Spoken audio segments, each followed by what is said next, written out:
Isang mapagpalang gabi po sa inyo mga kapatid. Miyerkules na naman po ngayon. Midweek service po natin. Tunay po na napakabuti ng ating Panginoon. Hallelujah. Isang napakalaking pribilehiyo po na ako po'y magamit na maging daluyan ng pagpapala ng ating Panginoon. Tunay po na napakabuti ng ating Diyos. Kumusta po kayo mga kapatid? Naway nasa mabuti kayong kalagayan sa mga oras na ito. At patuloy niyong nararanasan ang biyaya ng ating Panginoon, ang pag-iingat niya, ang kapayapaan, kagalakan at pag-asa. Tunay nga po na kapag tayo ay nakay Kristo, mayroon tayong pinagpalang buhay. Hallelujah. So mga kapatid, mayroon na naman pong panawagan ng ating Panginoon at ako po'y naniniwala sa tunay na Kristiyano, nananabik po talaga na makinig ng mabuting balita ng ating Panginoon dahil alam natin, dahil sa dakilang pag-ibig ng Diyos, mayroon siyang laging mensahe at ang layunin nito, mapatatag ang ating pananampalataya. So mga kapatid, ako po'y naniniwala na handa ka ng makinig sa mensahe ng ating Panginoon. So mga kapatid, kung naalala ninyo yung mensahe nung nakarang midweek service,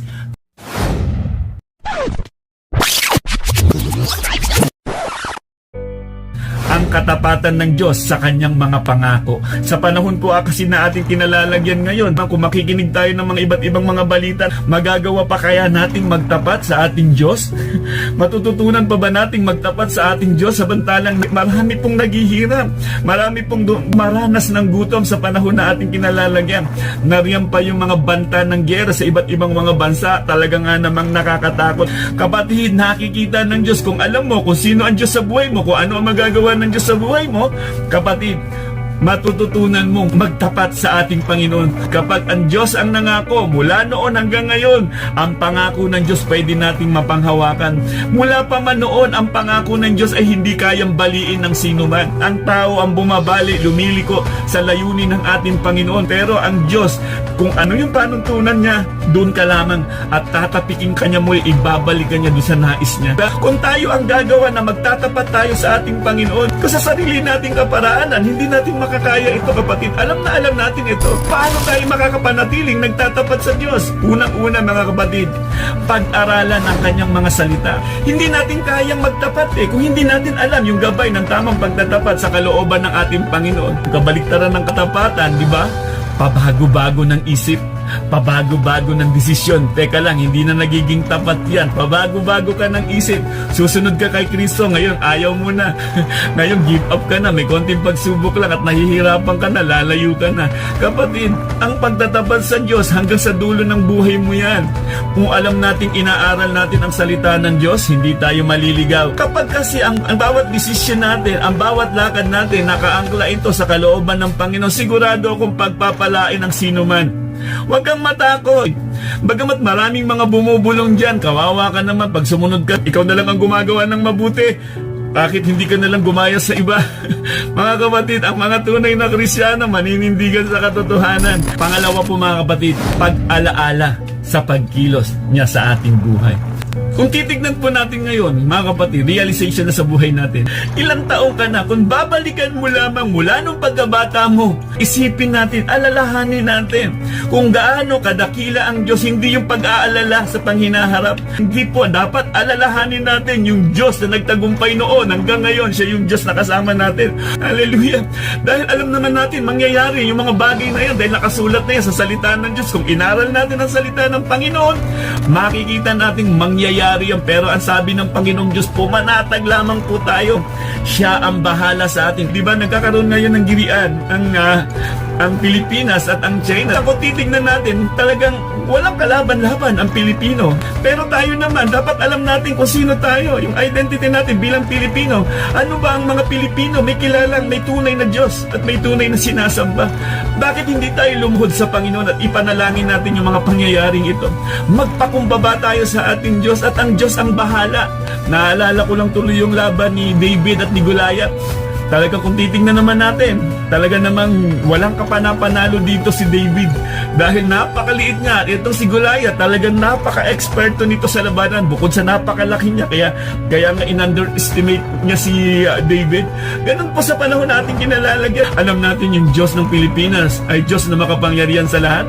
Siya yung Diyos doon na ngayon hindi nagbabago. Pangatlo po mga kapatid, pakikinig at pagsunod sa tinig ng Diyos. Ano ba ba ang pinagagawa sa atin ng Panginoon? Hindi ba? Ang Diyos, andyan siya eh. Marami ang nakikinig pero hindi naman nakakaunawa. Minsan sa isang simbahan, may mga pinagpala pero meron ding hindi pinagpala. Merong nananabik, talagang tuwan-tuwan. Makikita mo talaga sa kanila na talagang napagpala. Pero bakit yung iba parang malungkot? Ang pakikinig po natin sa salita ng Panginoon, talaga pong nananawagan ito ng pagsunod. Maraming ngayon magsasabing Kristiyano pero pagdating sa mga misyon o yung pinagagawa ng ating Panginoon sa Matthew chapter 28, wala na, iiwan na, iilan na lamang po talaga ang nagmimisyon. Yan ang malungkot na katotohanan. Kaya nga, ang ating Panginoong Hesukristo nalugod kay Abraham dahil sa pagsunod. Kapag nakikinig ka, susunod ka. Alam ng ating Panginoong Hesukristo, kaya nga hinalimbawa ang mga Kristiyano sa mga tupa, masunurin. Tunay nga pong napagpala tayo sa panawagan ng ating Panginoon. At ngayong gabing ito, mayroon na naman siyang bagong panawagan. Ang title po na ating pag-uusapan ngayon, ang kasapatan sa piling ng dakilang Diyos. Hallelujah. Sapat-sapat po kapag tayo ay nasa piling ng ating Panginoon. Tunay nga na ang Diyos ay dakila. Hallelujah. Karapat-dapat lamang po na madakila ang Diyos sa buhay natin, mga kapatid. So ang ating pong mababasa, ang ating scripture reading sa gabing ito ay matatagpuan po natin sa mga awit chapter 34 verse 1 to 8. Isang panawagan na naman ito. Sulat po ito ni Haring David at ang kalagayan ni David dito ay talaga nga namang hindi maganda. So ito po ang lumabas sa kanyang sulat, mga awit chapter 34 verse 1 to 8. Sa lahat ng pagkakataon si Yahweh ay aking pupurihin. Pagpupuri ko sa kanya ay hindi ko papatigilin. Aking pupurihin kanyang mga gawa. Kayong naapi, makinig, matuwa. Hallelujah. Ang kadakilaan niya ay ihayag at ang ngalan niya ay purihin ng lahat. Ang aking dalangin, dininig ng Diyos. Inalis niya sa akin ang lahat kong takot. Nagalak ang aping umaasa sa kanya pagkat di nabigo ang pag-asa nila. Tumatawag sa Diyos ang walang pag-asa. Sila'y iniligtas sa hirap at dusa. Anghel ang siyang bantay sa may takot sa Diyos. Sa mga panganib sila'y kinukupkup. Tingnan mo't lasapin ang kabutihan ni Yahweh. Mapalad ang mga taong nananalig sa Kanya. Purihin po ang salita ng Panginoon. Tayo po'y manalangin at humingi po tayo ng gabay sa banal na Espiritu upang patuloy nating matanggap ang mensahe ng ating Panginoon. Dakilang Diyos na makapangyarihan, maraming salamat po muli sa napakagandang salita mo, Panginoon, na aming nabasa at narinig namin, Panginoon, ang panawagan mo. Dalangin namin, Lord, na maitanim ito sa aming puso. Mahayag ka, Panginoon. Pagkilos nawa ng iyong banal na Espiritu ang aming dalangin, Panginoon, upang patuloy kami mapagpala sa mga salitang ito. Gamitin niyo po ako, Panginoon, bilang daluyan ng inyong pagpapala at ikaw lagi, Panginoon, ang maparangalan at makita, Ama. Maraming salamat po sa isang napakalaking pribilehyo na ako'y gamitin mo maging daluyan ng inyong pagpapala. Ama, maraming salamat po muli. Ibinabalik po namin sa inyo, Ama, ang pinakamatamis na papurit pa sa salamat sa pangalan po ng aming Panginoong Yesus. Amen. Ito po'y sulat ni Haring David. At ang kalagayan ni Haring David dito, mga kapatid, ay talaga nga namang hindi maganda. Hinahunting na po siya dito ni Haring Saul. Pero sa kabila ng ito, napakaganda ng kanyang naisulat para bang hindi natin makitaan na napaka-negatibo ng kanyang kaisipan. Ang ganda ng kanyang mga sulat. Sabi nga doon sa verse 1 daw, sa lahat ng pagkakataon si Yahweh ay aking pupurihin. Pagpupuri ko sa kanya, hindi ko papatigilin. Sa kabila ng kanyang problema, hindi humihinto si Haring David na purihin ang ating Panginoon. Sabi niya, verse 2, aking pupurihin kanyang mga gawa. Kayong naaapi, makinig matuwa. Hallelujah. Ang kadakilaan niya ay ihayag at ang ngalan niya ay pupurihin sa lahat. Ang aking dalangin, dininig ng Diyos, inalis niya sa akin ang lahat kong takot. Kung titignan natin si Haring David, kung papansinin po natin, kung mababasa natin yung kwento niya, meron din po pala siyang takot. Pero ang gaya ng kanyang panalangin, nakatulad natin, meron din tayong mga takot. Pero ang sabi niya nga daw, dininig ng Diyos, inalis niya sa akin ang lahat kong takot. Panalangin ni David na tanggalin ang kanyang takot. Dahil nga siya normal na tao, katulad din po natin, marami din tayong takot at pangamba. Pero dapat lagi lagi tayong lumalapit sa ating Panginoon upang huwag tayong magkaroon ng takot at pangamba. Nagalak ang aping umaasa sa Kanya pagkat di nabigo ang pag-asa nila. Hallelujah. Tunay po mga kapatid, kapag sa Diyos tayo umaasa, hindi tayo mabibigo. Tumatawag sa Diyos ang walang pag-asa, sila'y iniligtas sa hirap at dusa. Hallelujah. Anghel ang siyang bantay sa may takot sa Diyos. Sa mga panganib, sila'y kinukupop. Grabe ang kalagayan ng mga tunay na may takot sa Diyos. Kaya nga, wala dapat ipangamba. Kung mayroon tayong tunay na relasyon sa ating Panginoong Jesucristo, wala tayong dapat pangamba dahil ang anghel ng Diyos nakabantay po sa atin. Verse 8 po, tingnan mo at lasapin ang kabutihan ni Yahweh. Mapalad ang mga taong nananalig sa Kanya. Hallelujah. Tunay mga kapatid na ang sino mang nananalig sa ating Diyos ay tunay nga pong mapalad. Hallelujah. Magtiwala tayo sa ating Panginoon. Kaya nga po, ang kasapatan sa piling ng dakilang Diyos. Hallelujah.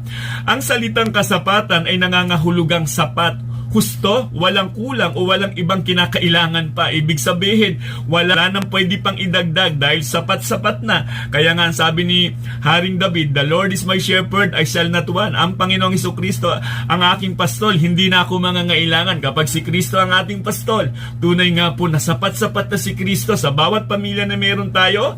Kailangan si Kristo ang bida sa bawat pamilya natin.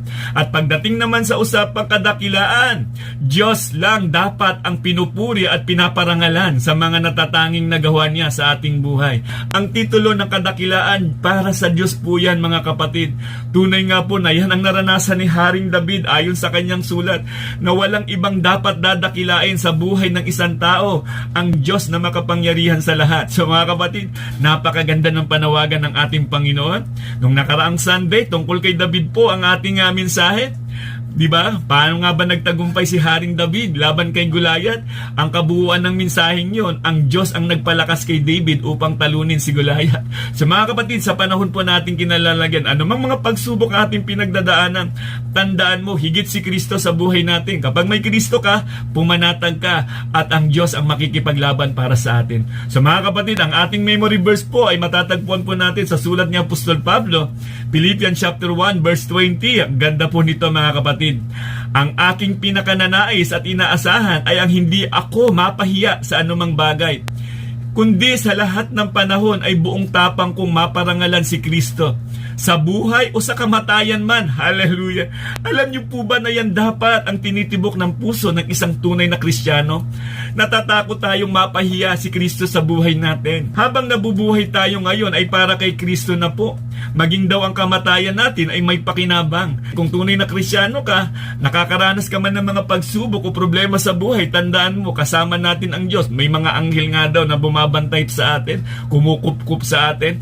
Anong takot mo? Anong pangamba mo? Di ba kapatid? Pumanatag ka at ang panawagan ng Diyos, mapapagpala tayo. Ang bawat patutuo natin ay mahalaga dahil nagpapakita ito ng binagong buhay natin na kasama si Kristo. Huwag tayong mahiyang magpatutuo sa buhay na meron tayo mga kapatid. Kaya nga ang buhay na meron tayo, dapat nadadakila ang Diyos na makapangyarihan. Naluluwalhati ang Diyos na makapangyarihan sa buhay na meron tayo. So sa papaanong paraan natin madadakila ang Diyos? Maging mapagpasalamat sa Diyos sa lahat ng pagkakataon. Anumang sitwasyon, anumang kalagayan ng buhay natin, Diyos ang laging pasalamatan. Hallelujah. Gaya ng kalagayan ni Haring David, hinahanting siya ni Saul dito. Bakit nagawa niya pa rin magpasalamat? Balikan po natin ang ating scripture reading sa mga Awit chapter 34 verse 1 and 2. Sa lahat ng pagkakataon, si Yahweh ay aking pupurihin. Pagpupuri ko sa Kanya, hindi ko papatigilin. Hallelujah. Aking pupurihin Kanyang mga gawa. Kayong naaapi, makinig at matuwa. Hallelujah. Isang panawagan sa atin na ang Diyos ay hindi nagkukulang. 24 hours siyang nakatingin. Hallelujah. Sa bawat pagpupuri at pagpapasalamat natin, hallelujah, ang Diyos ay nakikinig sa atin. Hallelujah. Ano mang laban natin sa buhay kapatid, nandyan ang Diyos kasama natin at alam niya ang the best para sa atin. Kaya nga dapat lagi tayong pumapanatag sa panahon na ating kinalalagyan. Ang pasasalamat at pagsamba, kasama na sa buhay po natin yan.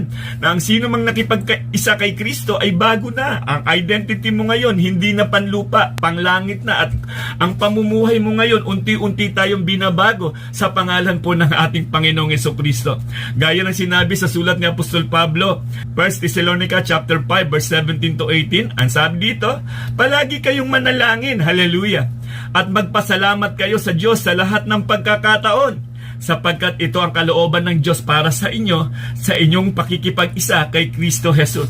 Ibig sabihin, sa lahat daw ng pagkakataon, anumang kalagayan ng sitwasyon ng buhay natin, laging magpasalamat sa Diyos na makapangyarihan sa lahat. At alam na po natin na bawat pagsubok na dumarating sa buhay natin, huwag kang matakot, huwag kang mangamba. Kasama mo ang Diyos. Dapat ang tamang tugon lagi dapat nakakonek sa salita ng Diyos. Huwag po tayong liliko. Ano man ang sinabi ng salita ng Diyos, diyan tayo lalakad at maninindigan po tayo sa katotohanan. Sa buhay na meron tayo, mahalaga din po minsan na lumalabas ang napakagandang patotoo kung minsan nadadaanan natin ang mga rough road. Kung plain lang po ang dinadaanan natin at panatag ang dadaanan, parang napakahirap magpatotoo. Pero minsan, kaya nga tayo nakakaranas ng mga rough road na sa buhay natin upang maluwalhati ang Diyos na makapangyarihan, na siya ang kumilos, tumulong kung bakit mo na itawid ang mga problemang yun. Nakatawid ka sa rough road dahil nakita natin yung kamay ng Diyos ang tumulong sa atin. In season man ito or out of season, si Jesus ay lagi nating papurihan sa buhay na meron tayo. Purihin ng Diyos. Kaya nga sabi sa Hebrews chapter 13 verse 5 to 6, huwag kayong magmukhang pera at masya na kayo sa anumang nasa inyo. Hallelujah. Sapagkat sinabi ng Diyos, hindi kita iiwan, ni pababayaan man. Hallelujah. Kaya't buong tapang nating masasabi, ang Panginoon ang tumutulong sa akin, hindi ako matatakot. Ano ang magagawa sa akin ng tao? Unstoppable ang sino mang nakipag-isa kay Kristo. Tunay nga po yan mga kapatid, na dapat ang lakad natin ay laging nakaangkla sa salita ng Diyos. Nahayag na sa atin kung sino ang solusyon at dapat nating lapitan sa bawat pagsubok ng ating buhay. Ilang taon ka na kapatid? Ngayong Kristiyano ka na, hayag na sa buhay mo na ang Diyos ang kumilos sa'yo kung bakit umabot ka sa ganyang edad. Philippians chapter 4 verse 6, huwag kayong mabalisa tungkol sa anumang bagay. Sa halip, hingin niyo sa Diyos ang lahat ng inyong kailangan sa pamamagitan ng panalangin may pasasalamat. Hallelujah. So makikita natin ang kalagayan ni Apostol Pablo. Nung nakakulong pa siya, puno ng kagalakan mula sa Diyos. Mapagpasalamat dahil alam niya ang Diyos ay lagi niyang kasama. Ang isang Kristiyanong puspos ng banal na Espiritu ay masiyahin at mapagpasalamat. Hallelujah. Si Apostol Pablo, alam natin, nung nakakulong niyan, yung kalagayan niya nang naisulat niya yung Efeso, talagang nasa kulungan siya at talagang nag-uumapaw pa rin sa kanya ang kagalakan. Kaya nga, in season and out of season, dapat ang Diyos ang laging napaparangalan sa buhay natin. Kaya nga napakahalaga ng Romans 8:28, napakaganda nito. Alam nating sa lahat ng bagay ay gumagawa ang Diyos para sa ikabubuti ng mga nagmamahal sa Kanya. Silang mga tinawag ayon sa Kanyang layunin. Hallelujah. Ang Diyos ang kumikilos sa panahon na ating kinalalagyan. Pangalawa po mga kapatid, paanong paraan natin madadakila ang Diyos? Maging mapagpasalamat sa Diyos sa lahat ng pagkakataon. Maging mapagpatotoo sa kabutihan at kapangyarihan ng Diyos. Alam niyo po ba mga kapatid, mula nang naging Kristiyano tayo, mula nung naligtas tayo, kalakip na sa atin dito ang patotoo. Nawa ang buka ng bibig natin ay laging magpatotoo at magpasalamat sa ating Panginoon. Ang pagpapatotoo natin sa mga naranasan natin sa kabutihan ng Diyos ay isang paraan ng pagdakila natin sa Diyos. Dahil ang bawat salitang lumalabas sa ating mga labi ay isang patunay at matibay na katibayan ng tunay at aktwal nating karanasan sa buhay na meron tayo. Yan po yan, makakaapekto po yan sa mga hindi kumikilala sa ating Panginoong Hesukristo. Yung dating buhay na dati bang parang nakasalanan, ang gulo-gulo ng buhay, dahil naabot ng grasya at biyaya ng ating Panginoon, nagkaroon ng bago. At ngayon, ang lumalabas na sa bibig ay laging patotoo, na dating puro mura, ngayon laging pasasalamat at patotoo na sa ating Panginoon. Nakakaapekto po yan kapatid. Hallelujah. Tunay po yung ating paninindigan, ang ating paninindigan sa katotohanan. Hallelujah. Malaki ang epekto niyan sa mga hindi mananampalataya. Kaya nga magpatuloy lamang po tayo mga kapatid, manindigan sa katotohanan, dahil isa sa halimbawa dito, si Propeta Elijah. Alam naman po natin ang kwento ng buhay ni Propeta Elijah. Di ba't hinamon niya ang 450 o almost 450 na propeta ni Baal at ni Asherah. Alam nating pinatumba ito dahil sa paninindigan ni Propeta Elijah. Basahin po natin dito sa 1 King chapter 18 verse 37 to 39. Pakinggan po ninyo ako, Yahweh, upang malaman ng bayang ito na kayo lang ang Diyos at nais ninyo silang magbalik loob. Noon din nagpababa ng apoy si Yahweh at tinupok ang handog, ang kahoy at ang mga bato at lupa sa paligid, pati ang tubig sa kanal ay natuyo. Verse 39, nang makita ng mga tao ang mga nangyari, nagpatira pa sila at sumigaw, si Yahweh lang ang Diyos. Hallelujah. Hindi ba't nagkaroon ng impact? Nagkaroon ng impact dahil si Propeta Elijah nanindigan na si Yahweh ang kanyang Diyos. Ngayon gustong ipakita dito sa mga hindi kumikilala kay Yahweh. At agad naman ang tugon ng ating Diyos na makapangyarihan sa lahat. Nagkaroon ng impact sa mga hindi kumikilala kay Yahweh. Sa buhay po natin, pwede din pong magkaroon tayo ng impact sa mga taong hindi kumikilala sa ating Panginoong Hesukristo. Manindigan lamang po tayo kung ano ang tama. Huwag po tayo dun sa mali. Kung mali yan, hindi yan sinasabi sa salita ng Diyos, wag po tayong gagawa. Wag po nating iapak ang ating mga paa sa kasalanan dahil magpatuloy lamang po tayo dahil kailanman ay hindi malulugi ang sinumang naninindigan sa katotohanan. Isa pang mga halimbawa dito yung triyang Hebrew na makikita natin. Daniel chapter 3 verse 28 to 29. Dahil dito, sinabi ng hari, purihin ang Diyos ni Shadrach, Meshach, Abednego. Isinugo niya ang kanyang anghel upang iligtas ang mga lingkod niyang ito na ganap na sumampalataya sa kanya. Hindi sinunod ng mga ito ang aking utos. Ginusto pa nilang sila ihagis sa apoy kaysa sumamba sa Diyos-Diyosan. Hallelujah. Kaya ipinag-utos ko, sino man mula sa alinmang lahi, bansa o wika na magsalita laban sa Diyos ni Shadrach, Meshach, Abednego ay papatayin at ang kanilang bahay ay wawasakin. Walang ibang Diyos na makapagliligtas sa tao tulad ng ginawa ng kanilang Diyos. Hallelujah. Maging ang hari nila, si Nebuchadnezzar, naapektuhan dahil sa paninindigan nila Shadrach, Meshach, Abednego. Nanindigan sila kung ano ang tama. Hindi sila napaluhod dito sa golden image na ito na sinasamba ng mga hindi kumikilala kay Yahweh. Nagkaroon ng impact dahil sa patotoo na ginawa ng tatlong kabataang ito. Alam po natin mga kapatid ang kwentong ito, nakamamanga. Kung titignan natin, dinoble po ang apoy sa tindi ng init at nung inilaglag po ang tatlong ito, naging 4 kasama ang ating Panginoong Hesukristo.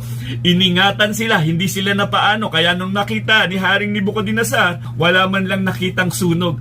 Nagbigay po ito na napakalaking impact sa hari, maging sa lahat ng mga tao doon. Tunay na kumilala sila sa Diyos na makapangyarihan na walang iba, si Yahweh, Diyos ng Israel. Mga kapatid, makakaapekto din po tayo. Kung sinasabi mong Kristiyano ka, huwag kang makikiayon sa takbo ng sanlibutan. Hallelujah. Magkaroon tayo ng paninindigan, na manindigan sa katotohanan kahit pa nagmukha kang kawawa. Kapag alam mo na tama yun, dun tayo. Hallelujah. Dahil tatayuan tayo ng ating Panginoong Hesukristo. Mga Awit chapter 34 verse 3 and 4. Ang kadakilaan niya ay ihayhan at ang ngalan niya'y purihin ng lahat. Hallelujah. Ang aking dalangi dininig ng Diyos. Inalis niya sa akin ang lahat kong takot. Yan po yung panalangin ni Haring David. Kaya nga, kung sinasabi mong Kristiyano ka, pagdating sa patotoo, hindi ka dapat nahihiya. Dapat lumalabas sa ating mga bibig ang laging pagpapatotoo sa kabutihan ng Diyos sa buhay natin. Ang pagpapatotoo dapat, kapatid, ay laging nakasentro sa ating Panginoong Hesukristo. Dapat sa tuwing tatayo tayo at magpapatotoo, ang Diyos ang laging nahahayag sa buhay natin. Hallelujah. Mga Awit chapter 34 verse 5 to 6, nagalak ang aping umaasa sa kanya pagkat di nabigo ang pag-asa nila. Hallelujah. Tumatawag sa Diyos ang walang pag-asa, sila'y iniligtas sa hirap at dusa. Hallelujah. Dahil nga ang Diyos natin ay ang pag-asa. Diyos ang dapat bida sa ating patotoo. Gaya ng pagiging bida ng Diyos sa tagumpay ng laban ni David kay Goliath. Hallelujah. Naapektuhan si Haring Saul dahil sa patotoo ni David. Alam naman po natin na sa kalagayan ni Saul na napakahirap na ipagkatiwala kay David ang laban. Alam naman po natin dahil itong si Goliath humahamon, naghahanap ng mandirigma na pwedeng ipanlaban sa kanya. Subalit walang gustong lumaban at ang lahat takot na takot, maging ang mga kapatid ni David walang gustong lumaban. Kaya ngayon si David nagpaalam kay Saul na siya ang lalaban. Bilang hari, napakahirap nito dahil nakasalalay ang kanyang kaharian dito. Kaya nga nung makita niya si David, nahusgahan kaagad nito dahil napakabata pa. Pero ito ang patotoo ni David. 1 Samuel chapter 17 verse 37, idinugtong pa ni David, iniligtas ako ni Yahweh mula sa mga mababangis na leon at mga oso. Ililigtas din niya ako sa kamay ng mga Palesteyong iyon. Kaya't sinabi ni Saul, kung gayon, labanan mo siya at samahan ka nawa ni Yahweh. Hindi ba, mga kapatid? Nagkaroon ng epekto kay Saul dahil nga sa patotoo na sinabi ni David sa kanyang hari. Tunay po yan. Nang banggitin niya na si Yahweh ang sumasama sa kanya dahil alam naman po natin itong si Saul, ay pinili rin naman ito na maging hari. Meron siyang pagkaunawa kung sino si Yahweh. Kaya nakaapekto ito sa kanya at tunay nga, ang tagumpay ng laban ni David ay tagumpay ng ating Panginoon. Tunay nga po na ang Diyos ang nakipaglaban na si Yahweh. Napapalakas natin at nabibigyan ng pag-asa ang mga nakikinig sa atin. At nagpapaalala rin sa ating sarili na laging may pag-asa ang sinumang si Kristo ay kasama. Dahil ang bawat patotoo mo na nakapokus kay Kristo ay nagpapakita ng tagumpay at kapangyarihan sa napagdaanan mong struggle sa buhay. Kaya nga mga kapatid, sa buhay na meron tayo, dapat huwag tayong mahiya na magpatotoo sa kabutihan ng Diyos sa buhay natin. Dahil tunay na mga believer lamang po, nahahayag ang ginawa ni Kristo sa buhay natin. Kaya nga lumalabas po yan sa puso natin na ibahagi ang mabuting balita sa lahat ng mga tao. Dahil tayo po ang nagbinipisyo ng ginawa ni Kristo doon sa krus ng Kalbaryo. Sa Diyos tayo magtiwala, manampalataya sa ating Diyos na makapangyarihan. Higit na malaki ang ating Panginoong Hesukristo sa anumang mga suliranin sa buhay natin. Hallelujah! Malagulayat man ang mga problema mo, kapatid. Pinatunayan na yan ng Diyos natin. Tinalo niya yung gulayat na yan. Mga Awit chapter 34 verse 8, tingnan mo at lasapin ang kabutihan ni Yahweh. Mapalad ang mga taong nananalig sa Kanya. Hallelujah! Kapatid, kabilang ka ba sa nananalig sa ating Diyos na makapangyarihan sa lahat? Kung kabilang ka, kapatid, type Amen. Hallelujah. So dahil kailanman di magmumukhang kawawa ang sinumang sa Diyos ay nagtitiwala. Kapatid, napatunayan na po yan. Mga Awit chapter 37 verse 25, mula pagkabata't ngayon tumanda na, sa tanang buhay ko'y walang nabalita na sa taong tapat ang Diyos nagpabaya o ang anak niya ay naging hampas lupa. Hallelujah. Yang salitang yan, mapapanghawakan po yan, kapatid. Magtapat tayo at magtiwala sa ating Diyos na makapangyarihan. Siya ang gawin nating Diyos. Siya yung gawin nating sentro ng buhay natin. Siya yung bida ng buhay natin. So binigyan tayo ng Diyos ng kalayaang pumili. Kaya mayroon tayong kapayapaan at kapahingahan kung pipiliin natin ang magtiwala sa ating Diyos na dakila. Kaya ang salitang dakila ay sa Diyos lamang po yan nararapat. Isaiah chapter 40 verse 31, ngunit muling lumalakas at sumisigla ang nagtitiwala kay Yahweh. Lilipad silang tulad ng mga agila. Sila'y tatakbo ngunit di mapapagod. Sila'y lalakad ngunit hindi manghihina. May karamdaman man tayo, may mga sakit man tayong pinagdadaanan. Kapatid, hindi ka iiwanan ng ating Panginoon. Hanggat taglay mo ang hiningang yan, kasama mo pa rin ang Diyos. May dahilan para humingi ng tulong sa ating Panginoon. Ang Diyos laging nakatingin sa atin. 24 hours yan. Hindi yan katulad ng tao. Ang Diyos kailanman ay hindi mapapagod. Lagi siyang nagmamasid sa lahat ng mga ginagawa natin, kapatid. Tandaan po natin ito, mga kapatid. Ano mang sitwasyon ng buhay natin, kapatid, magpasalamat lagi sa kabutihan ng ating Panginoong Diyos. Hallelujah! Magpatotoo lagi sa kabutihan ng ating Panginoong Diyos.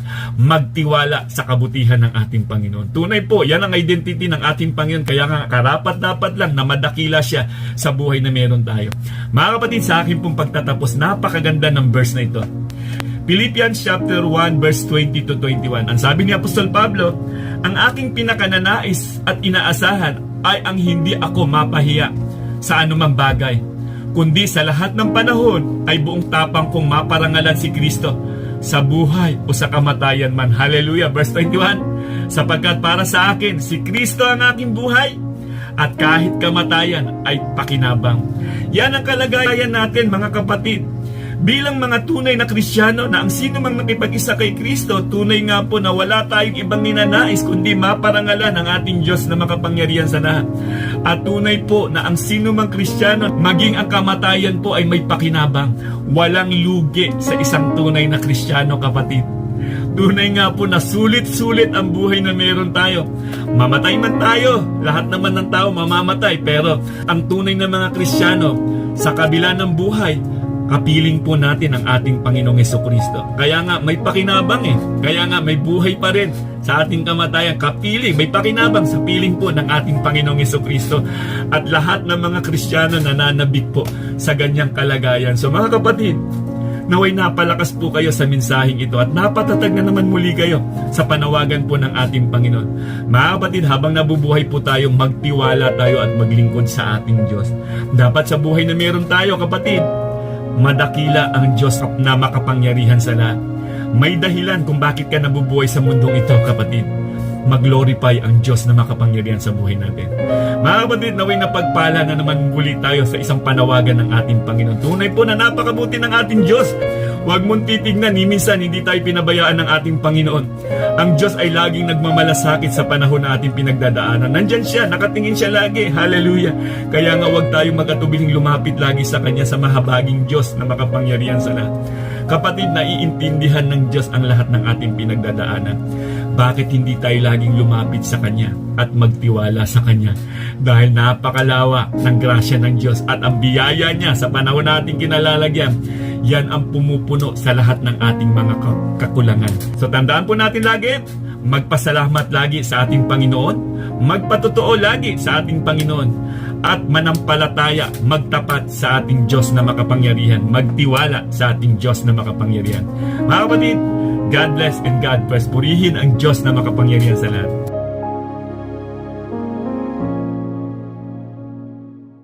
Sa nagdiriwang ng kaarawan ngayon, Sister Ging Toripalma, isa sa mga masisigasig sa gawain ng outreach sa Pagray. Tunay na napakabuti ng Diyos sa buhay mo, Sister Ging.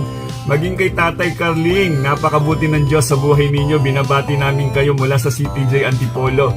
Binabati namin kayo ng maligayang kaarawan sa inyo. At sa lahat ng mga nagdiriwang ng birthday ngayong July, maligayang kaarawan sa inyo, mga kapatid. Nawa ang patuloy na pagpapala ng Diyos ay patuloy ninyong maranasan at magamit ang buhay natin sa paglilingkod sa ating Diyos na makapangyarihan sa lahat.